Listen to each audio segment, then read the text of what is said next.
Hello friends, क्या हाल है आप सबका। तो चलिए देखते हैं आज के न्यूज़पेपर में क्या खबर आई है। तो आज हम पढ़ेंगे कौशल रोजगार निगम से रिलेटेड एक बहुत ही महत्वपूर्ण खबर। तो उस खबर पढ़ने से पहले यदि आप हमारे चैनल पर नए हैं तो चैनल को सब्सक्राइब करें और साथ ही साथ बेल आइकन को प्रेस करें ताकि जब भी हम नई वीडियो अपलोड करें तो आपको तुरंत नोटिफिकेशन मिल जाए। तो बहुत बड़ी खबर है कौशल रोजगार निगम से रिलेटेड। तो इसमें बहुत सारी बातें दी गई हैं, तो वीडियो थोड़ी लंबी होगी तो आप एंड तक जरूर देखें। इसमें मेन पॉइंट देखते हैं क्या क्या आपके काम के हैं।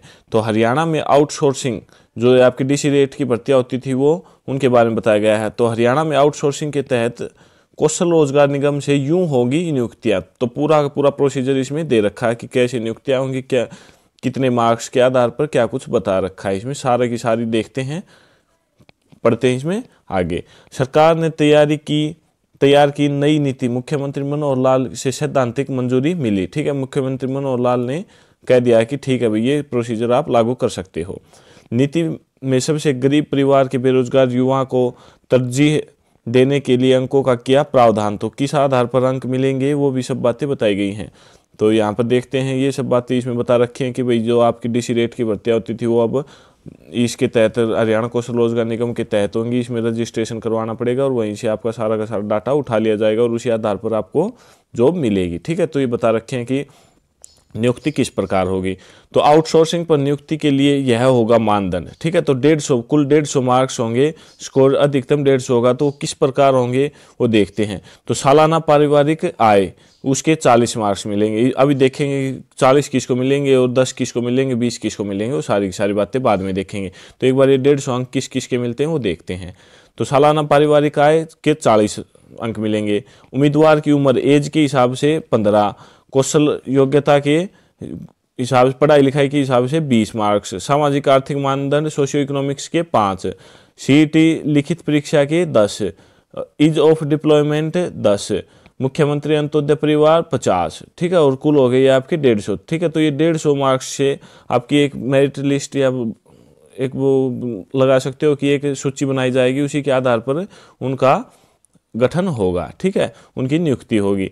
तो अब पढ़ते हैं कि किस उम्र, जैसे कि पढ़ा था कि उम्मीदवार की उम्र के 15 अंक मिलेंगे, तो एज के 15 अंक किस आधार पर मिलेंगे वो देखते हैं। ठीक है, तो उम्र के लिए अधिकतम 15 अंकों का आवंटन यूं होगा।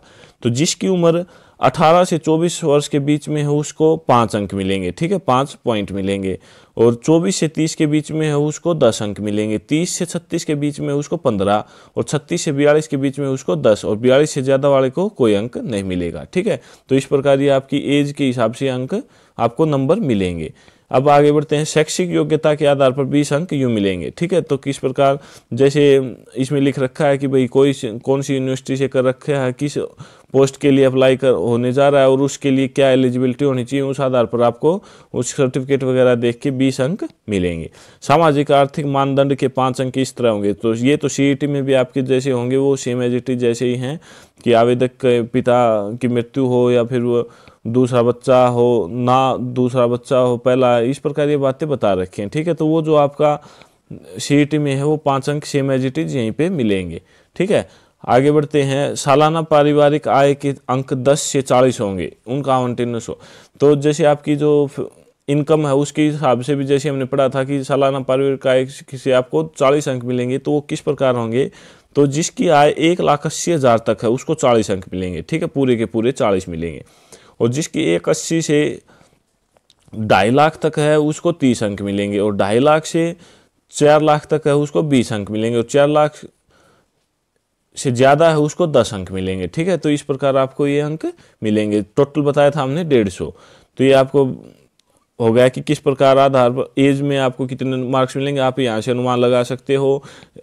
आपकी क्वालिफिकेशन के हिसाब से आपको कितने मार्क्स मिलेंगे और आपको सोशियो इकोनॉमिक्स के मार्क्स मिलेंगे या नहीं, और आपके जो फैमिली इनकम है, सालाना पारिवारिक आय है, उसके हिसाब से आपको कितने अंक मिलेंगे। तो ये सारा सारा डाटा आप अपने हिसाब से यहाँ पर चेक कर सकते हो। ठीक है, आउटसोर्सिंग पॉलिसी पार्ट 1 में लगे कर्मचारियों के लिए यह होगी प्रक्रिया। इसमें जो कर्मचारी चयन, जिन कर्मचारियों का चयन होगा उसके बारे में बता रखा है कि आगे की प्रक्रिया क्या कुछ होगी। ठीक है, आउटसोर्सिंग में लगे पहले कर्मचारियों के यह किया गया प्रावधान।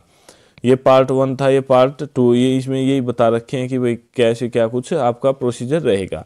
अगर उम्मीदवार ईज ऑफ डिप्लॉयमेंट के 10 अंक यूँ मिलेंगे। अगर उम्मीदवार उसी जिले का निवासी है जिस जिले के लिए जॉब रोल है तो अतिरिक्त 10 पॉइंट वेटेज मिलेगी, ठीक है, 10 पॉइंट एक्स्ट्रा मिलेंगे आपके। तो ये सब सारी की सारी बातें आपको ये उम्मीदवार का रोल नंबर, मुख्यमंत्री अंत्योदय परिवार उत्थान योजना के 50 अंक यूँ मिलेंगे, ये सब बातें इसमें बताई गई हैं।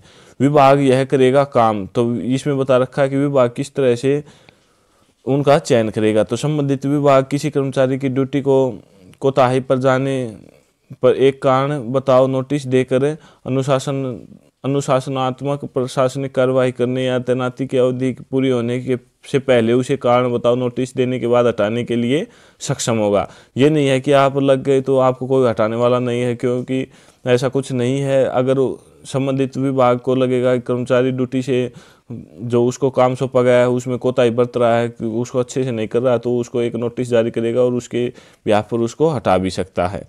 विभाग नियुक्त किए कर्मचारी के प्रदर्शन मूल्यांकन और मासिक हाजिरी का कार्य पोर्टल माध्यम से करेगा। जो इसमें बता रखा है कि भाई जो भी नियुक्त होगा, जो भी कर्मचारी इसके तहत लगेगा, वो उसकी जो महीने की हाजिरी होंगी उसके हिसाब से और उसके कार्य के आधार पर यह देखेगा कि भाई कैसा कार्य कर रहा है। अगर उसमें कुछ कमी पाई तो उसके आधार पर भी उसको हटा सकता है, ठीक है। ये सब बातें इसमें बताई गई हैं। तो अगला आपका अनुबंध की अवधि के दौरान किसी भी कारण से तैनात व्यक्ति की मृत्यु के मामले में मृतक व्यक्ति या परिवार 3 लाख रुपए या सरकार की तरफ से समय समय पर निर्धारित अनुकंपा वित्तीय सहायता का हकदार होगा। यदि कोई व्यक्ति लगा हुआ है काम पे और उसकी व्यक्ति की मृत्यु हो जाती है उस काम ड्यूटी के दौरान ही, तो उसको 3 लाख रुपए उसके परिवार को मिलेंगे। और भी जो मुख्यमंत्री की सहायता होगी, जो भी मुख्यमंत्री उस योजनाएं निकालता है टाइम टाइम पर, वो सारी की सारी उनको मिलती रहेंगी, वो सारे के सारे लाभ उन परिवार को मिलेंगे, ठीक है। यह दायित्व तो संबंधित विभाग वहन करेगा। जिस भी डिपार्टमेंट में वो काम कर रहा होगा वो उस डिपार्टमेंट में जाकर कार्रवाई कर सकते हैं। संबंधित विभाग तैनात हुए मैन पावर के बदले वेतन का 1% सर्विस चार्ज, जिसमें ईपीएफ या ईएसआई या अन्य कोई लेबर वेलफेयर फंड शामिल है, का भुगतान कौशल रोजगार निगम को करेगा, ठीक है। ये सब बातें इसमें बताई गई। चयनित हुए उम्मीदवार के लिए ये होंगी शर्तें। इसमें कुछ शर्तें बता रखी हैं कि भाई काम करना पड़ेगा, तो उसकी चयन किस प्रकार होगा, वो सारी बातें इसमें बताई गई हैं। तो ये एक बहुत ही बड़ी खबर आई थी, जो कि कौशल रोजगार निगम के तहत अभी जो आपकी भर्तियाँ होनी हैं, जो आपकी पहले डीसी रेट पर होती थी, वो सब इसके आधार पर होंगी। तो इसमें सारी की सारी बातें इसमें बिल्कुल क्लियर कर दी गई हैं कि किसको कितने अंक मिलेंगे और किस प्रकार ये भर्तियां आपकी होंगी, ठीक है। तो ये आज की खबर थी, बहुत ही इंपॉर्टेंट खबर थी। तो इसको हमने आप यहाँ पर समझा अच्छे से कि किसको कितने मार्क्स कैसे मिलेंगे। तो चलिए मिलते हैं नेक्स्ट वीडियो में एक नई खबर के साथ। तब तक के लिए अपने घर में रहें, घर वालों का ख्याल रखें। जय हिंद, जय भारत।